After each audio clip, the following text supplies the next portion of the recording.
Pernah nggak sih kita ngerasa dunia ini makin nggak jelas?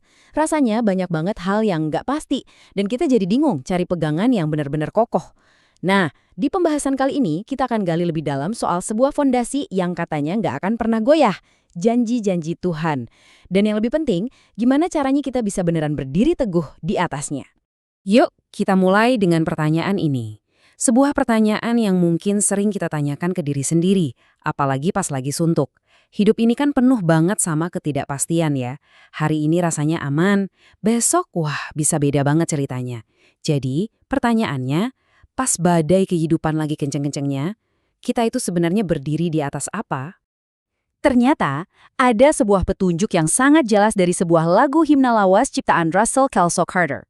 Jawabannya itu bukan soal seberapa kuat kita, tapi soal di atas apa kita berdiri. Dan fondasi yang ditawarkan itu jauh lebih kokoh dari apapun, janji-janji Tuhan. Oke, kita ngomongin janji Tuhan sebagai fondasi. Tapi apa sih maksudnya itu secara praktis? Di bagian pertama ini kita akan coba bedah bareng-bareng. Kenapa janji-janji ini tuh bukan sekedar harapan kosong, tapi benar-benar sebuah fondasi yang pasti buat iman kita. Coba deh kita perhatiin ayat ini. Kata kuncinya itu ya. Di dalam Kristus, setiap janji dari Tuhan itu jawabannya adalah ya, pasti, terjamin.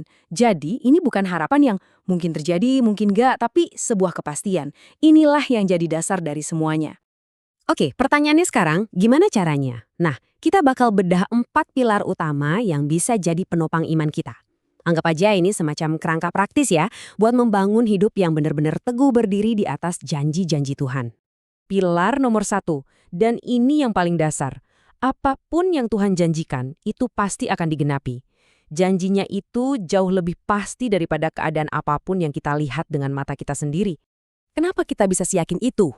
Nah, dasarnya itu adalah karakter Tuhan sendiri, seperti yang ditekankan di ayat ini. Karena Tuhan itu bukan manusia yang bisa bohong atau ingkar janji, maka janjinya pun mutlak. Jaminannya adalah siapa dia. Sederhana kan? Terus gimana cara kita pakainya sehari-hari? Ini dimulai dengan sebuah pilihan sadar untuk percaya sama firman-Nya. Bahkan, dan ini nih kuncinya, saat kita sama sekali belum lihat buktinya. Ini artinya kita harus pegang erat-erat kebenaran itu. Jadiin itu jangkar kita, nggak peduli segede apapun ombak di sekitar kita. Oke, pilar pertama soal kepastian. Nah, pilar kedua ini nunjukin kalau janji-janji Tuhan itu bukan cuma buat saat-saat tenang aja. Justru, janji itu didesain untuk jadi sumber kekuatan terbesar kita. Apalagi pas kita lagi ngerasa lemah atau lagi jatuh-jatuhnya. Ayat ini salah satu contoh janji yang paling menguatkan kan? Di tengah rasa takut yang bisa melumpuhkan, Tuhan berjanji, "Aku ada di sini, aku menyertai kamu." Kehadirannya itulah kekuatan kita. Jadi, praktiknya gini. Pas masalah datang, pas rasa takut mulai nirang, kita itu punya pilihan. Kita bisa bersandal pada kekuatan kita sendiri yang terbatas, atau kita bisa secara aktif ngambil janji Tuhan dan jadiin itu perisai kita. Ini soal memindahkan sandaran kita dari diri sendiri ke firman-Nya.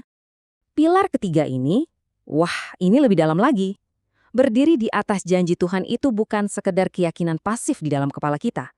Ini adalah sebuah tindakan. Sebuah cara hidup yang aktif.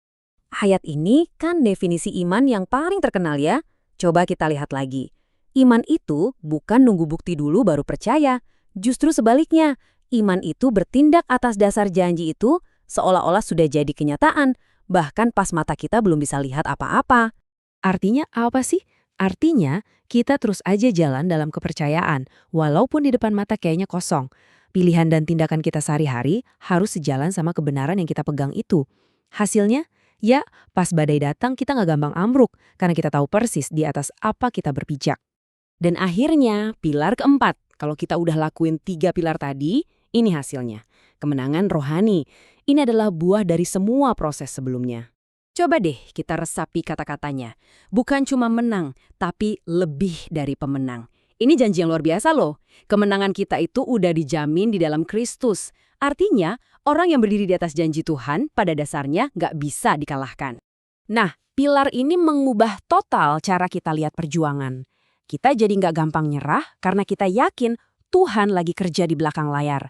Ini bikin kita bisa jalanin hidup bukan dari posisi bertahan yang penuh ragu, tapi dari posisi menyerang dengan keyakinan seorang pemenang. Oke, teori-teori tadi kedengarannya bagus ya. Tapi gimana kalau di kehidupan nyata?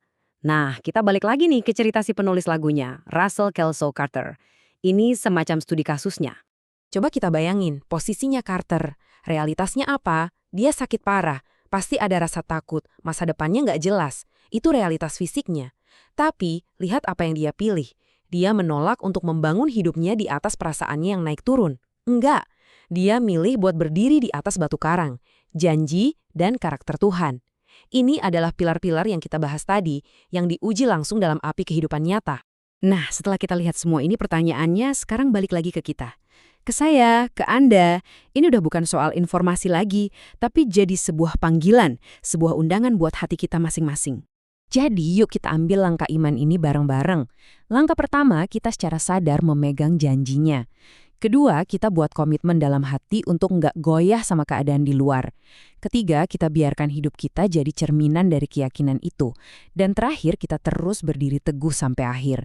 Ini bukan lari cepat, tapi maraton iman. Ini nih, yang bisa jadi deklarasi kita setiap pagi. Bukan mungkin atau semoga, tapi sebuah pernyataan iman yang mantap dan penuh keyakinan. Aku berdiri di atas janji Tuhan yang tidak akan pernah gagal. Dan untuk menutup pembahasan kita kali ini, ada satu pertanyaan terakhir yang perlu kita renungkan baik-baik. Pas kita selesai nonton ini, coba deh tanya ke diri sendiri sejujur-jujurnya. Saat ini, fondasi saya apa? Apakah saya berdiri di atas janji Tuhan yang kekal, atau di atas perasaan saya yang bisa berubah-ubah setiap saat? Pilihan itu pada akhirnya selalu ada di tangan kita.